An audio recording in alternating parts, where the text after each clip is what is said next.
All right. All right. Good morning. Wait, you're supposed to say good morning. Good morning.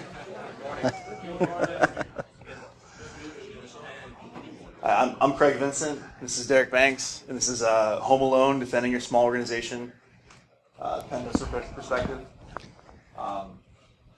We are Pentesters with Black Hills Information Security. So how many people here are from South Dakota? Yeah, our company is based out of South Dakota. I didn't raise my hand either. I don't live in South Dakota. Yeah. Like, it's cold there, right? Which is funny to say in West Virginia, I think. But we're from the Virginia Beach area in Virginia Beach, or in Virginia. And is anyone from Virginia? Okay, all right. They're one person. Probably not the coast of Virginia. Well, if you ever make it to the coast of Virginia, we have a meetup once a month that we started. It's a city sec style meetup, so we get together and talk about security, have a couple of beers. Does anybody in here use Office web app? OWA? OWA for email. I know at least one or two of you do, right? We'll talk about that here in a minute, but yeah, we're avid OWA enthusiasts. I like that product a lot. And you'll find out why. I'm actually from West Virginia originally. I went to Fairmont State, so any topics in the room? What's up? Just Devon. So the idea for this talk came out of last year. I was talking with a lot of people, and it sounds like a lot of people here are small organizations, small companies. And it's one of those things where small companies face a lot of the same challenges that large companies do, but have a lot lower budget and fewer resources to actually tackle those. You're likely a target even if you think you're not. You might think, hey, I'm too small to be attacked, nobody's going to come after me, but the internet doesn't care, the bad guys don't care. Somebody's probably eventually going to come after you. And that can be intimidating, right? Like if you don't have the resources to get all the blinky boxes and have a 24/7 SOC to defend yourself, it's scary when they come knocking. So has anybody heard of Black Hills Information Security before, besides you? No. Does anybody know that John Strand is the guy who owns the company? Okay, so that picture, we put that in here just to see if he's actually going to watch our talk. So we're going to make some assumptions about what a small business means. Like I said, if you've got a 24/7 SOC with analysts that are there all the time and you're monitoring everything, we're probably not talking about you. We're more focusing this on the small security teams, or you maybe just the security person, or you're the IT person that has had security thrust upon you as a responsibility. We're assuming you have a Microsoft Active Directory domain environment. Probably a mix of on-prem traditional stuff with maybe some cloud services mixed in. Like I said, you've got a lot of the same core needs that big business, but you don't have the resources and personnel to tackle those. Okay. So there is good news if you're a small organization. So how many of you guys work for a small place, like a small shop, right? It's okay.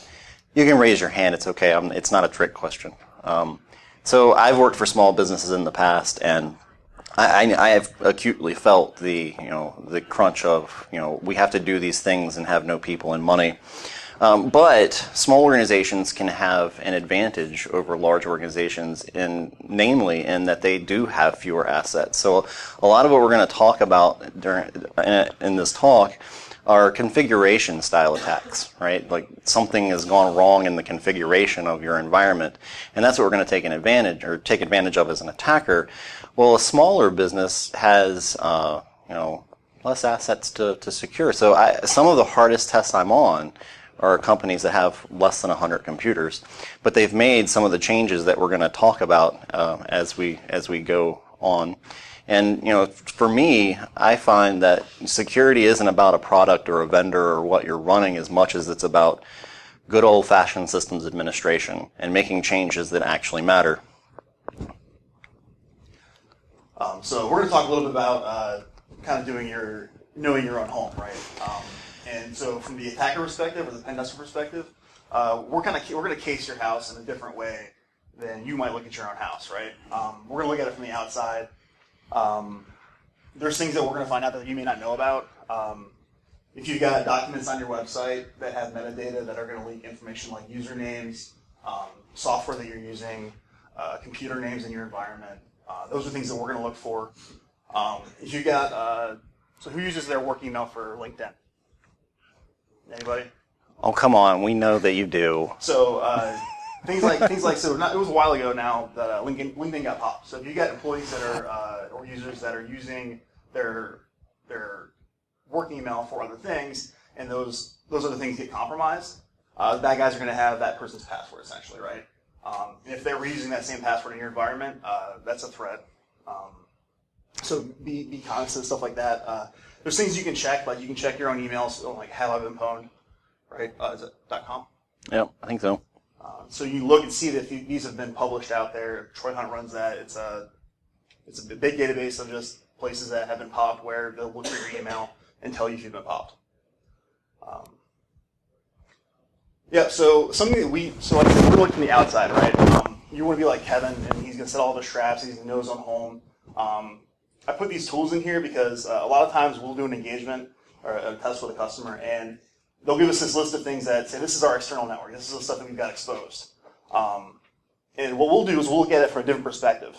We'll use these things that will basically scrape like subdomains and stuff, and I'll take that and I'll look at what the IP addresses are, and then you compare those with what they gave me. And it's happened a lot recently where I'll do that, and I'll go do some recon and I'll find these things, and I'll find things that belong to them that are not in the list they gave me. And more often than not, those are the things that are going to have the issues because they've slipped through the cracks, things happen, they've got shadow IT, or they've lost track of something, and it's out there, but they're just not really aware of it, right? So they've missed it with patches, they've missed it with configuration management, updates, and stuff like that. So if you use these tools, they're pretty. AMAS and Sublister are the subdomain brute forces and scrapers. They're pretty easy to use. They're kind of point and shoot. You just point those at your domain, and I would say just go do that and look at what you've got out there that you may not know about or you may not have tracked. Recon NG is a little more involved with getting API keys and stuff, but it can do some other things that are more powerful, like looking for users and stuff like that. Yep. So along those lines of knowing your own home, so one of the most important things, in fact, I think CIS benchmarks 1 and 2, right? Take an inventory of hardware and an inventory of software. Like Craig was saying, when we do engagements and we find things on the outside that people may not know that are there in their organization, those tend to have some of those issues. So before an attacker and a pen tester goes and finds those things, do it on your own. And even if it's not perfect, you'll find some things that are pretty eye-opening. Oh, just want to go ahead to lapel mic. Oh, I do. It's right here. So some of the tools that can help with that, probably everyone in here has heard of Nmap. Nmap is just to scan ports, scan the outside of your environment and see what's open, see what's there. See if there was an administrator who left, a Tomcat server running that has no authentication, for example, right? Passer is another tool that a guy who works for Active Countermeasures, was just sort of Black Hill's sister company. It'll take PCAP data and tell you what software is running in your environment and some other interesting type stuff. And then there's Bro. Has anyone here ever heard of Bro? Yeah, so as I was saying earlier up here, I'm an unapologetic Bro fanboy. I think that if you can swing running Bro in your environment, when you first look at the data that just comes out of the box, it's kind of an eye-opening thing. But that's sort of out of the scope of this talk. You could do a whole afternoon, you probably do a whole day of training on Bro and not even scratch the surface. So this is sort of just to let you know that these are the types of tools that are available that you can use for this. So how many folks have moved from Windows 7 to Windows 10?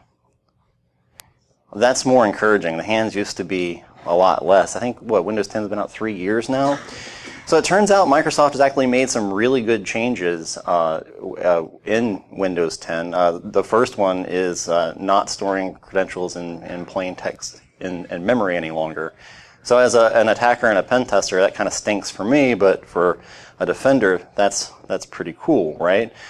So the other thing, who runs antivirus on their Windows 10 install, just like some other antivirus? Okay, so you want to know the antivirus that has pissed me off more in the last year than any other antivirus? It's the free Windows Defender stuff. Defender has actually come a long way. And I'm not saying it can't be bypassed. Everything can be bypassed. But I'm in the middle of a test, and even when I write something custom, man, Defender is a pain in the butt. So don't turn Defender off. Unless you really have to, leave it running. It actually does something good. Also, UAC. Don't disable UAC. That's a bad idea. And then also, I would assume that a lot of folks already have some kind of patch management program. So Windows 10, even though it's kind of annoying, and yes, I've lost work because of this, updates automatically now, unless you're running Enterprise. If you're running Professional, you've probably found, oh wait, it rebooted overnight and I lost some stuff. Crap. But hey, at least you're patched now. And then, vulnerability assessment tool, something like Nessus or OpenVAS. We'll talk a little bit about that here in a little bit.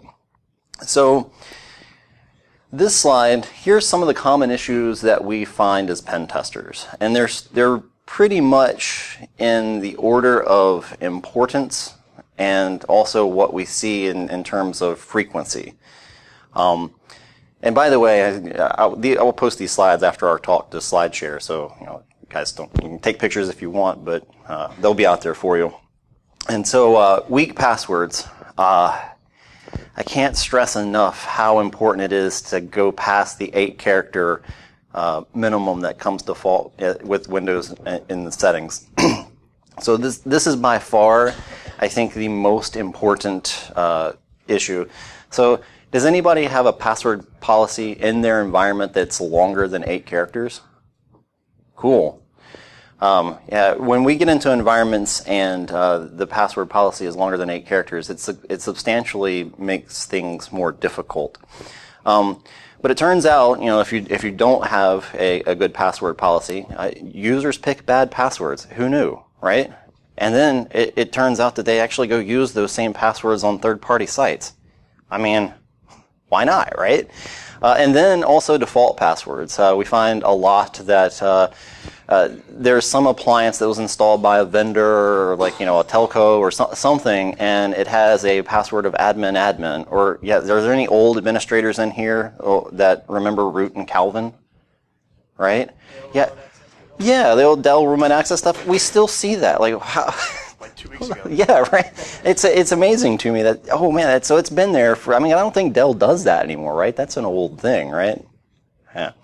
So, like I was saying, password length is the most important thing. We recommend currently 15 characters or longer. That was to break Landman, but honestly, length is the most important thing when it comes to a password. And I don't quite understand why, especially now since NIST has changed its guidance, but we still have clients who they get so much pushback from operations. Has anyone ever tried to change their password policy? What did operations say? No. Or what did management? They're like, oh man, if we make it longer, users are going to revolt, cats and dogs will be living together, it's going to be awful, right? I've actually never seen where changing the password policy to be longer, not complex, but longer, has made that big of a difference. So usually what I tell customers is, look, make a compromise. Say, hey, it has to be 15 characters or longer, but we'll get rid of this complexity thing. So you don't have to have punctuation, camel case, and a number. It just has to be 15 characters or longer, and allow dictionary words. So to me, that's the good compromise, because then it doesn't have to be 20 characters with a whole bunch of random stuff in there. Because what's going to happen if you force your users into something ridiculous like that? They're going to write it down on a Post-it note and put it on their monitor. Trust me, they're going to do that. So a sufficiently long password is really important. So we've talked about reconnaissance, and we've talked about weak passwords. So what can I do as an attacker with these two things? So it's likely that I can figure out your email address scheme. It's likely that if you haven't changed your password policy, someone has, let's see, it's fall still, right? Yeah, so autumn 2019. If anyone is in an environment with more than like 300 or 400 people, I would almost guarantee you that someone has an autumn 2019 password. Because, change it every 90 days, so, user sits there, they look out the window, what should I make my password today? Well, it's spring, and it's 2019. Yeah, there we go, that'll work. When we, as testers, those are some of the first ones that we pick. the season and the year, the month and the year, company name 123. It's exclamation point. Oh yeah, exclamation point. That's right. That's the important. That makes it secure. So if you have OWA, and this I'll pick on Office Web App, but this really applies to anything that's externally facing that is tied to Active Directory. The potential exists for this type of attack. So I'll take the email address and I'll guess the password using a tool written by one of our coworkers called Mail Sniper, which is just a PowerShell tool that helps me automate attacking an Office Web App portal. I've had engagements where OWA was open, just so I could just log in with no other factor. And then I got some credentials. I was able to read email. And then I saw that they had a single factor VPN. And wouldn't you know it, those credentials worked on the VPN as well. So when an attacker is able to guess a password and VPN in, so from the blue team side, that's what we call a bad day, right? Because how are you going to catch them? They're a legitimate user. So this is something that we do at Black Hills a lot. This is one of the first kind of tactics that we'll try when we see these things facing externally. So how do you fix that kind of thing? So one of these is enable two-factor authentication. That makes it significantly harder.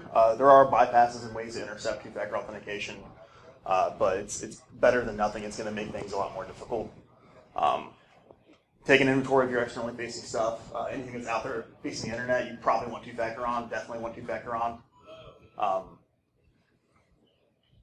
Cloud services can really help here. If you move to like O365 or G Suites, I think they have support for two-factor authentication with them. Yeah, you're probably already moving to those if you haven't already. Especially if you're small, they can take a lot of the workload off and manage stuff on-prem. In terms of two-factor authentication, I've got an opinion that some are better than others. SMS, I don't know if you guys have heard, there's ways that if they're targeting you, they can intercept your SMSs. So SMS is not as good. I'm personally not a fan of push notifications.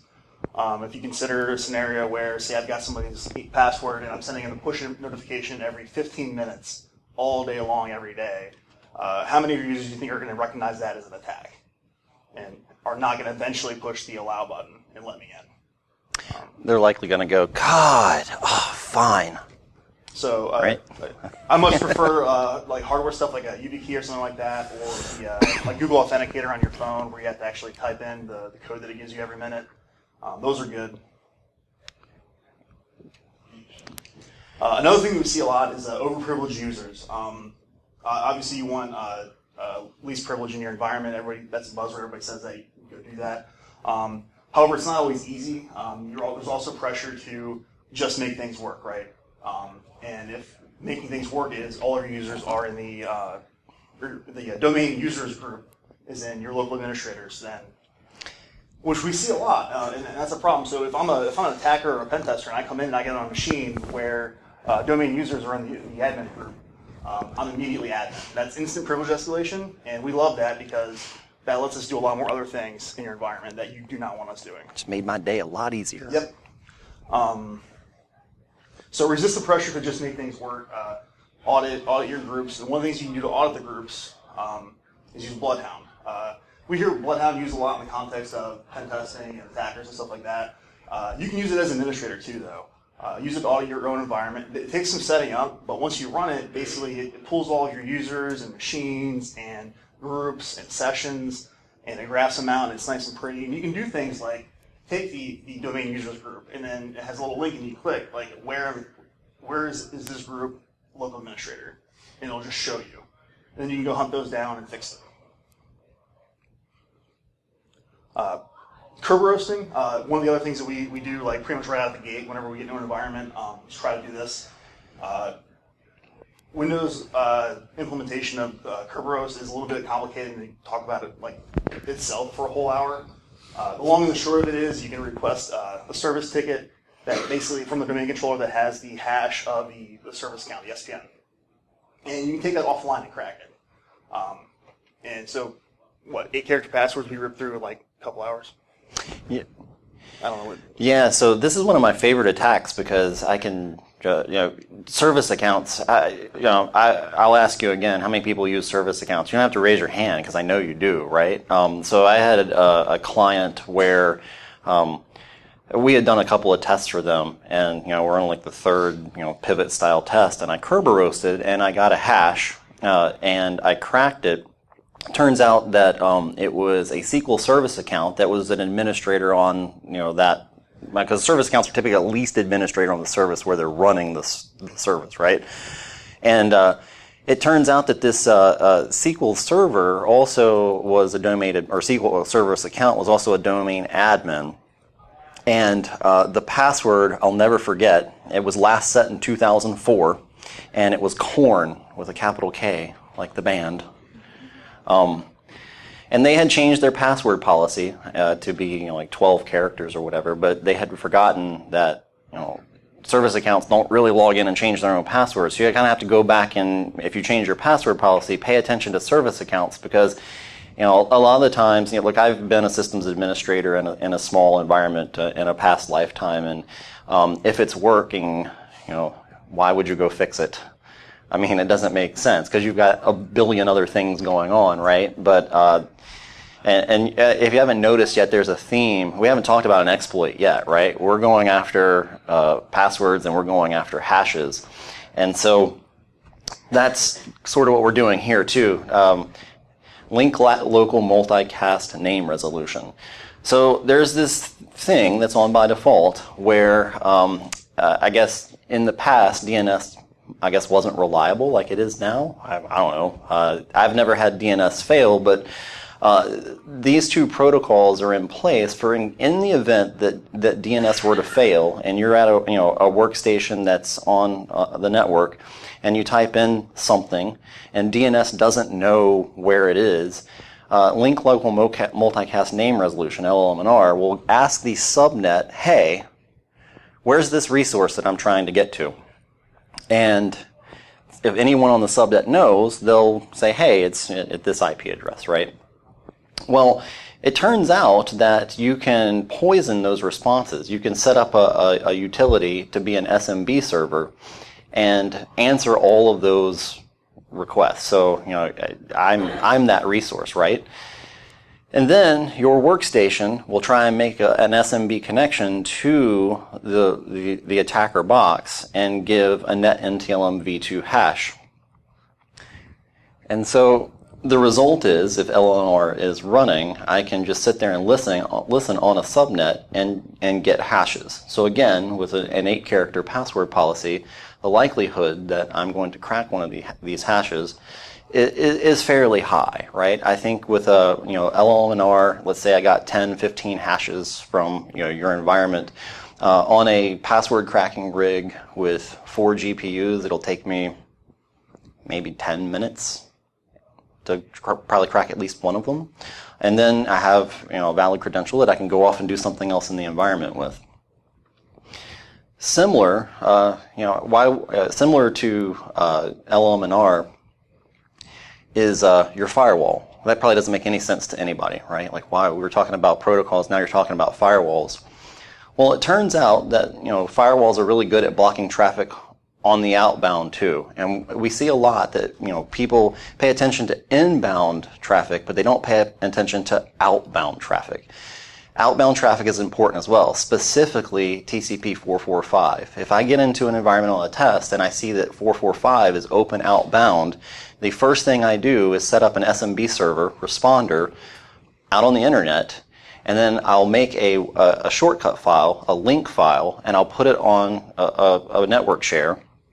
And that link file has a resource to where the icon for that file is. I point it out with a UNC path to my server. So I'm essentially saying, hey, that icon is on this UNC path out on the internet, my IP address and whatever the file name is. And when it's viewed in Explorer, the machine, just the act of viewing that shortcut, will try and go and get the icon file and try and do an SMB a connection that results in me getting a hash. I did this to a small company with about 100 employees, and over the course of like 2 days, I got 80 hashes, 80 unique hashes out of 100 employees, just by putting an underscore shortcut in one of their file shares that everybody used. And they don't have to click it; they just have to look. Yeah, at it. they just have to view it. All because TCP 445 was open outbound. Does anybody know the significance of TCP 445? It's SMB, right? So do you have a whole lot of SMB file sharing going on outside of your environment? No, typically, no, right? I mean, normally that's not something that an administrator would want to allow, right? So combining that attack with a commonly used file share is something that we do a lot. So at a minimum, make sure that one port is blocked outbound. So I'm going to say this, and I know that you're probably thinking, holy crap, that sounds like a lot of work. Yeah, it is. I admit that. But at a minimum, block TCP 445, but work towards a goal of a default deny outbound. So, and then anything that needs to go out the firewall without going through a proxy, an HTTP proxy, then it's allowed by exception. So know what's going out, like your default route. And yeah, so what is that in your environment? Did I just describe like a year's worth of work? Probably. But like I said, that one port 445, I've had a client before that had that one port blocked for a reason. So another thing we'll do when we get into an environment is we'll start looking at what's in a file share. Have you ever found that a user has put their password in a Word doc and then put it in their home directory because remembering passwords is hard? So as an attacker or a pen tester, I love that because I can probably go read that, right? So this is probably from an actual engagement in the past. I find this all of the time where users will go and put sensitive information like passwords out on a file share because, hey, it makes life easier because, we want to share those things with people. So you can use tools like PowerView and ShareFinder. They're modules inside of PowerView, but honestly, you can use Explorer to go do this. Go use Explorer and search for pass.doc, passstar.doc, and go see are users actually doing this. And then also encourage your users to use a password vault, like LastPass or KeyPass, or make it available to them. I think LastPass Enterprise, if I'm not mistaken, is something like $20 a seat. So all of us at Black Hills, yeah, we all have LastPass accounts. So I'm sick, man. Oh yeah, come on now. And KeyPass, right? But using a password vault will discourage the storing of clear text passwords out on file shares. And also, again, I know it's a lot of work, but try and get into a model of restricting who can get to what share based on their need. So for example, I've found in the past SQL database backups available to everybody. Well, I mean, chances are there's data in that SQL database that everybody doesn't need, right? I mean, why would you need access to a database backup as a normal user? Doesn't seem like a good idea. Or another one of my favorites is finding a VMDK or an ISO file that's like the gold image for the entire organization's Windows builds. That's usually pretty fun too. So, but none of that needs to be available to the general user in the environment. Yeah, so we talked earlier about privilege escalation and why we love it so much, and why you shouldn't have domain users in your admin group. There's other things that you can do to check for local privilege escalation. You can do what we do. I like the tool PowerUp, which is part of PowerSploit. It'll check for like default things, like if you've got deployment software, like if there's like a Panther file with an unattended XML file that has a password in it, it'll look for things like that. Services with permission issues, unapplied patches, like you've got some software that's running at a higher privilege level that's got a vulnerability and I can run an exploit against it. So you discover those, but what the thing is privilege escalation lets us do other things that, like what Derek talked about, like running responder and getting your hashes and getting more credentials. So even if it's just a workstation, you don't want us to be able to get admin on it. Yeah, we talked earlier about Windows 10. It's pretty good.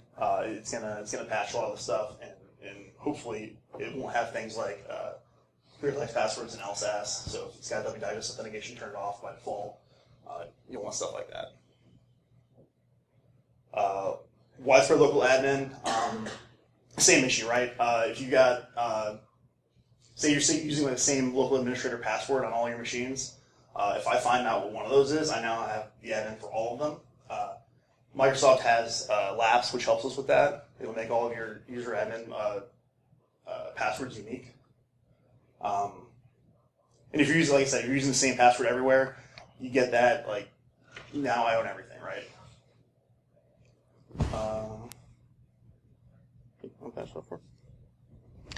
So finally, we're going to talk about an exploit, I think, right? So this slide is our last on our list of common issues for a reason. Yes, it is important to patch, but patching is sort of just happening with Windows 10 now. Third-party stuff is important to patch. You do need to patch, and you need a vulnerability management program. But it is, let's see, I've been at Black Hills now 4 years. Does anybody want to guess the number of times I've actually used an exploit successfully on an engagement? 5. So just over 1 a year, right? And the reason is because I generally don't have to, right? There are all these other things we just talked about. They're probably something we could take advantage of. I've had clients ask, when everybody heard of Meltdown, right? Does anybody actually understand how Meltdown works? Yeah, me either. It's kind of complicated, right? But I've had clients be really concerned about how they were going to patch for Meltdown, what they were going to do, and my answer was, change your password policy. Well, that's not what I'm asking about. I'm asking about how we're going to deal with this critical vulnerability. Yeah, change your password policy. So you can get notifications through US CERT, or if you belong in an industry like banking, there's an ISIC that you can get information from. And then also run your own vulnerability scans. I assume some of you in here are already doing that. If you're not, you can use OpenVAS. It's free. It's probably not going to find as much as a commercial vulnerability scanner. Nessus is not terribly expensive. If I recall, it's somewhere around $2,000 a seat. I mean, expensive is relative, right? I mean, maybe that's expensive, maybe that's not. But doing your own vulnerability scanning will show you some of these, some of the issues that you might find that aren't Windows related. And so I have a Windows related exploit story if you want to hear it. So the one time I used an exploit was at a customer environment, and the Nessus scan showed that there was an Oracle vulnerability on a Linux server. Like, oh, cool. And there's a Metasploit module for it. So I was able to get a shell on this Oracle Linux box, and it turns out that the Oracle user was something that was used on that machine. So when I got on the Linux box, I went and looked at the user's history file, and there was a suspicious looking string in the history file that was a couple of characters and a number and a couple more characters. Didn't look like any Linux command I had ever seen. So I thought, man, that's probably a password. So now I used Secure Shell and the Oracle user and that password, and sure enough, was the Oracle user's password. Cool. Then it turned out that the Oracle user was actually, it had sudo rights, so that was fun. So now I'm an administrator on this Oracle machine. Now, it's a mixed environment. They have Windows too, and I wanted to get from that to the Windows stuff, so I started running Responder and got an LLMNR hash, and then did what we were just talking about, right? So exploits are still something you need to take into consideration. Patching is important. However, it's not one of the most important things in my opinion. All right, so I threw this slide in here because this is something that I've seen pretty frequently recently, and it's kind of got scary implications if you're not aware of it. I was recently on an engagement, and they had us doing phishing. And I had gone through, and I had registered a domain. It was the company name .education, and I went and got it categorized with Blue Code and Palo Alto and all that stuff, so that I got my certs, and I got all my infrastructure stood up. I had some email set up, and they blocked all my emails. They were doing regular expression blocking based on anything that looked like their company name that was not one of their domains. So they shut me down, and I was having a bad day. But we were able to actually end up getting phishing to work because we found they had a misconfigured SMTP server that allowed us to, it was an open mail relay. And so you might have been aware of this in the terms of some admins can send stuff to your email server and have it be relayed as you, and then you get blacklisted and bad things happen. What this actually allowed us to do was send emails to internal users of the company as other internal users from the outside. So I would send emails, and it even pulled up that person's information. Like their picture came up, the person that I was spoofing that I was sending as. And so it's really got bad implications for spear phishing, because they were blocking all the other stuff that we tried, but then we just let this stuff through. And so our phishing rules was something along the lines of, it was an HR thing, go click the link, fill out the form, and we were able to send it as the HR person, so it looked really convincing to the users. It was bad. So in terms of fixing this, it's a configuration thing, but to test it, the script that I actually used to exploit that is up on GitHub. You can just pull that down. There's some things you'll need to probably edit, like the to and the from, like who you want to spoof it as. But you can just use this, and also the target server. So you can just use this to send stuff to yourself from like a coffee shop or home. And if you get it and it looks like it came from you or whoever you sent it from, then you've got a problem, right? And you want to go look at that server and make sure. If it doesn't, then you're probably okay. So if you've made all those changes, you might be thinking, like, what's next, right? Well, what can I do after some of those changes that we've already talked about? Well, I'm a big fan of Microsoft's 3-tier architecture. If you've never heard of this, the goal of this architecture in your environment is to protect credentials. And they have 3 tiers. The first tier is tier 2, rather, is the workstation tier. This is where all the users are. So you want to use an administrative level account specifically for that tier. You don't want to use an administrative account that is going to be higher up in the tiers.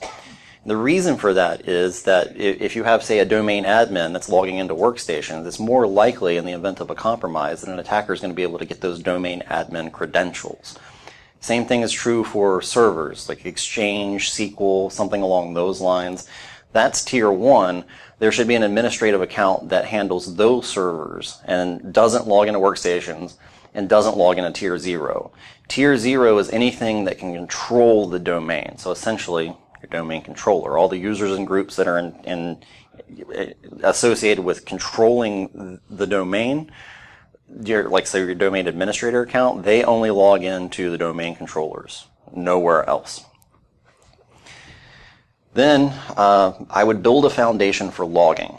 So it turns out that Microsoft puts out a free Windows event collector. You can consolidate Windows event logs for free with a Microsoft product offering. I say free because you still have to run it on the server, which is obviously not free. And you also have to put the time and effort in to do it, which is also not free. But hey, I guess it's relative, right?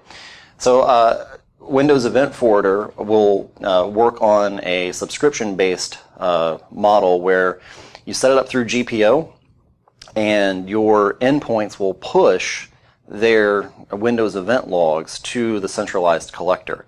And you might be thinking, holy crap, that is going to be a lot of data. Why would I ever want to do that? Well, don't collect everything. Does anybody in here have a SIM? Right? Does your SIM vendor charge by the amount of data that you're putting in? So what do they tell you to do? Stuff it all in there, right? Yeah, don't do that. That's not helpful and also expensive. Instead, collect what matters. You could start with this, the NSA Spot the Adversary list. That's a good place. There's a couple of blog posts here. Yes, the bottom one is mine, so shameless plug for my blog. But there's some really good information out there on setting up Windows Event Forwarder. So assuming that you have a server that you can use, a commodity server available, it would probably take around a day to actually get it up and running and set up. It's really not that hard.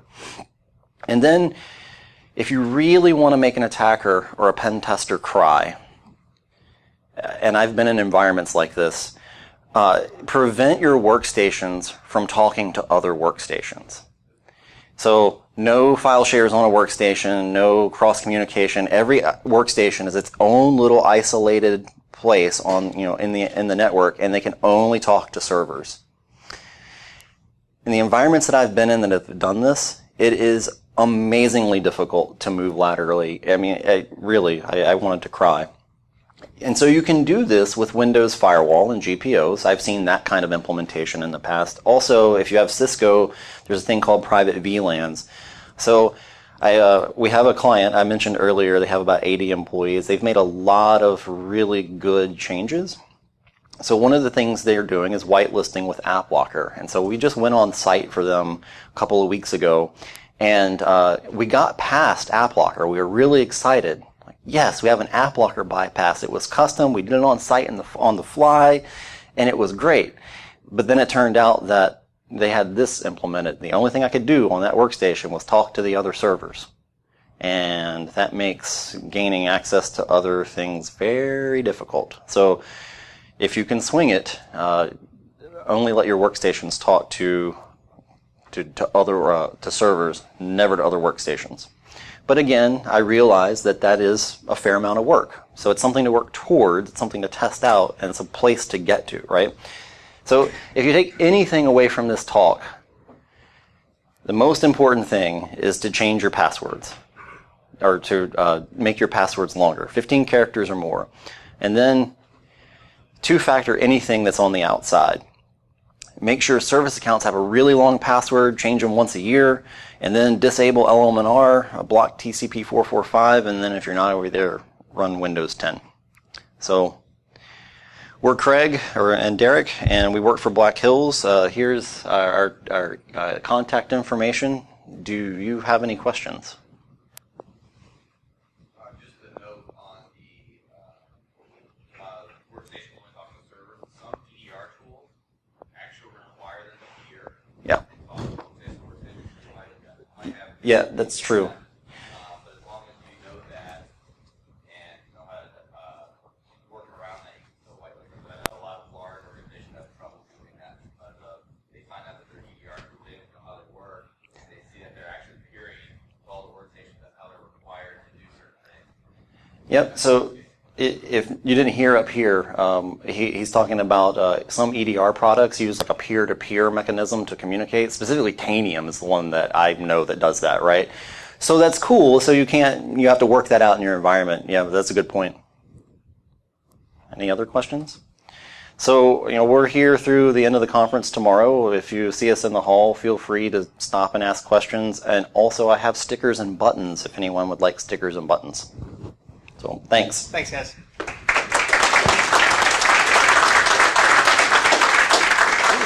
Toastmasters.